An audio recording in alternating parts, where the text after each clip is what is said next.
का साहस किसी वक्ता में नहीं हो सकता। कोई वक्ता भरत भैया के चरित्र का गायन नहीं कर सकता। अगम स्नेह भरत रघुबर को मन नहीं जानी जहां विधि है। ब्रह्मा विष्णु शंकर भी भरत की राम भक्ति को पकड़ नहीं सकते। भरत इतनी ऊंचाई पर अवस्थित है, भरत की राम भक्ति का वर्णन कोई नहीं कर सकता। भरत कहते हैं ब्राह्मण देवता, एही दुख दहाई दिल छाती, भूख न बासर नींद न राती। भगवान बिना चरण पादुका के वन में कैसे चल रहे होंगे हम? इस पापी के कारण हमारे राम भैया को कितना कष्ट हो रहा है। भरत जी को इतना रोता देख भारद्वाज कहते हैं, अब आप निश्चित हो जाइए भरत भैया, रे कल ही आप राम जी के चरणों का दर्शन करने वाले हैं। जैसे ही गुरु जी ने यह बात कही ना, भरत को शांति की अनुभूति। भरत चले। इधर चित्रकूट में मां जानकी को सुबह के समय स्वप्न आया कि भरत भैया आए हैं। शून्य सीय सपन भरे जललोचन, भय सोच बस सोच विमोचन। जो पूरी सृष्टि को सोच से मुक्त करते हैं, जानकी के स्वप्न को सुनकर भगवान भी सोच में पड़ गए कि भरत काहे आ रहे हैं, भरत भैया क्यों आ गए। अभी भगवान यह सोच ही रहे थे कि कोल की रात दौड़कर आए, राम जी आपका कोई सांवला भाई है क्या? हाँ है। तो क्या उसका नाम भरत है? हाँ है ना। भरत जी आ गए। जैसे ही भरत का नाम सुना, राम जी आह्लादित हो गए, आनंद में आ गए। किसी ने कहा भरत अपने साथ चतुरंगिनी सेना लेकर आ रहे हैं। देखिए बड़ा अच्छा प्रसंग है। दो व्यक्ति यदि एक जगह पर रहे तो मानसिक विचारधारा भी एक ही होगी जरूरी नहीं है। दो व्यक्ति यदि एक जगह उपस्थित हो तो दोनों के विचार भी एक ही होंगे आवश्यक नहीं है। सेना के बारे में सुनकर राम विचार कर रहे हैं कि मेरा भरत हमें कितना प्रेम करता है। वन में अकेला जानकर सेना लेकर आ रहा है कि राम भी सुरक्षित रहे। लेकिन जैसे ही लक्ष्मण भैया को पता चला कि भरत सेना लेकर आ रहे हैं, लक्ष्मण क्रोध में आ गए। जाओ सहाय कर संकर आई, यदि भरत के प्राण की रक्षा के लिए स्वयं रणभूमि में संकट में उपस्थित हो जाएंगे तो मेरे बाण से भरत के प्राण की रक्षा करेंगे। जैसे ही लक्ष्मण ने यह संकल्प लिया, राम जी कांप गए।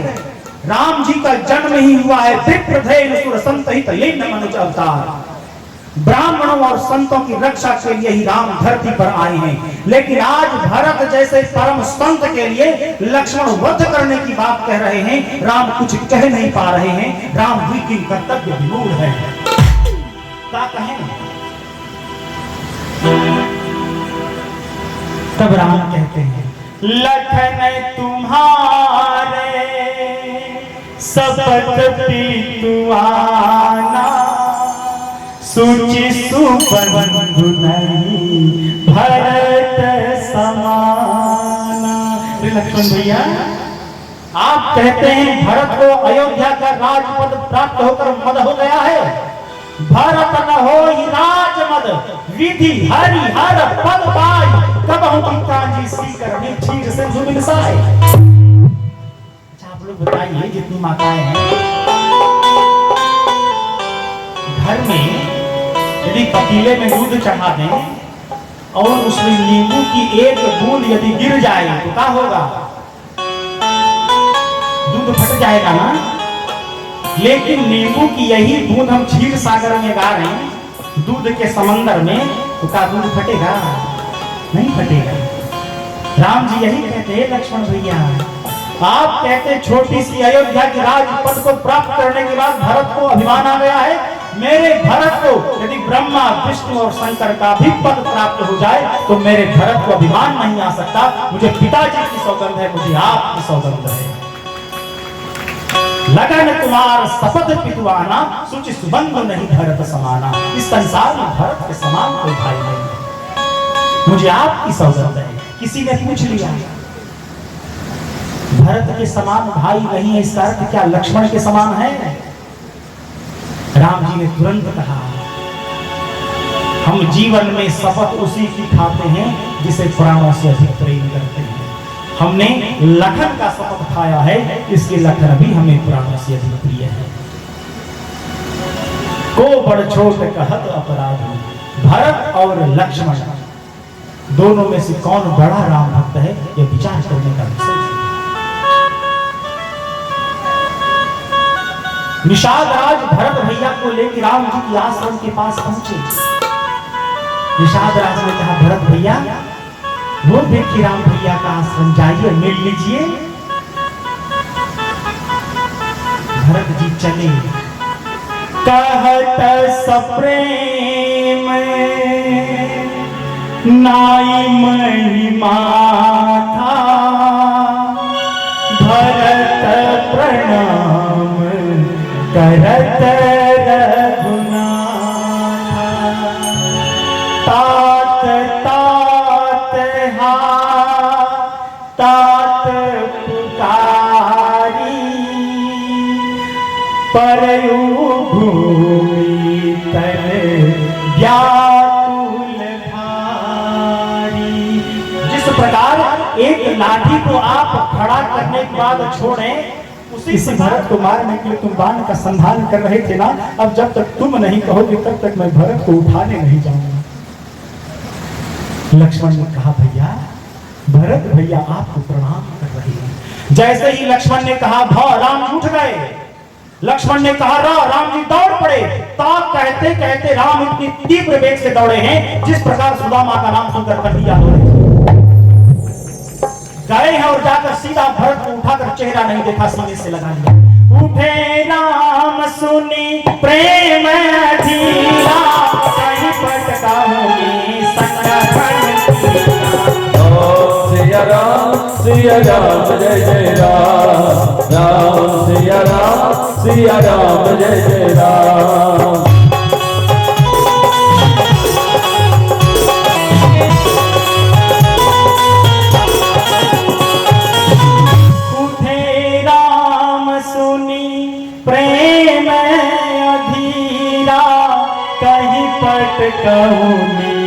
संग धन तीरा। जब राम भरत से मिलने के लिए दौड़े हैं ना, तो भगवान के पीतांबर, उनके धनुष, उनके बाण, उनके तर्कस छूट कर जमीन पर गिर पड़े। सबसे पहले बाण में उठकर लक्ष्मण भैया से कहा, लक्ष्मण भैया, अरे हम ही को चलाने वाले थे भरत भैया को, जानते हैं आज भगवान दौड़े तो हम क्यों गिर पड़े? जब दो भाई आपस में मिले तो हथियार लेकर ना मिले, बल्कि प्यार लेकर मिले। पीताम्बर ने कहा, लक्ष्मण भैया, हम काहे गिर गए भगवान के शरीर से जानते हैं। जब दो भाई गले मिले ना, किसी को बीच में दीवार नहीं करना चाहिए। सच्ची घटना कहें आपको, हमारे गुरु जी आदरणीय सम्मानीय युगांतर एवं कालजयी पुरुषों के पर्याय प्रसिद्ध अंतर्राष्ट्रीय श्री राम कथा वाचक राजन जी, हमारे गुरु जी कह रहे थे, उनकी कथा चल रही थी राजस्थान में। जिस गांव में कथा थी ना, वहां दो भाई रहते थे।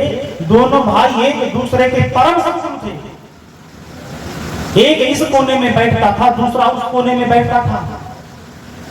दृष्टि पड़ते ही ऐसा लगता था मानो एक दूसरे को गोली मार देगा। लेकिन जिस दिन कथा 8वें सत्र में थी, जिस दिन भरत चरित्र चल रहा था, जैसे ही राम और भरत गले मिले, पूरे गांव, पूरे पंडाल के सामने दोनों भाइयों ने गले लगकर इतना रोया ना, इतना रोया। यह भरत चरित्र की व्यापकता है।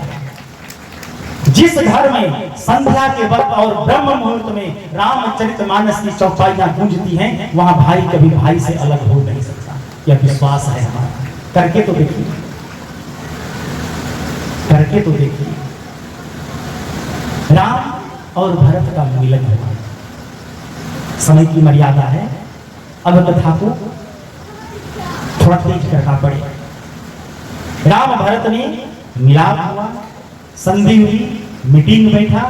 यहीं पर भगवान ने अपनी चरण पादुका भरत भैया को देकर विदा किया। भरत भैया के जाते ही मानस में अयोध्या कांड का विराम होता है। श्री राम जय राम।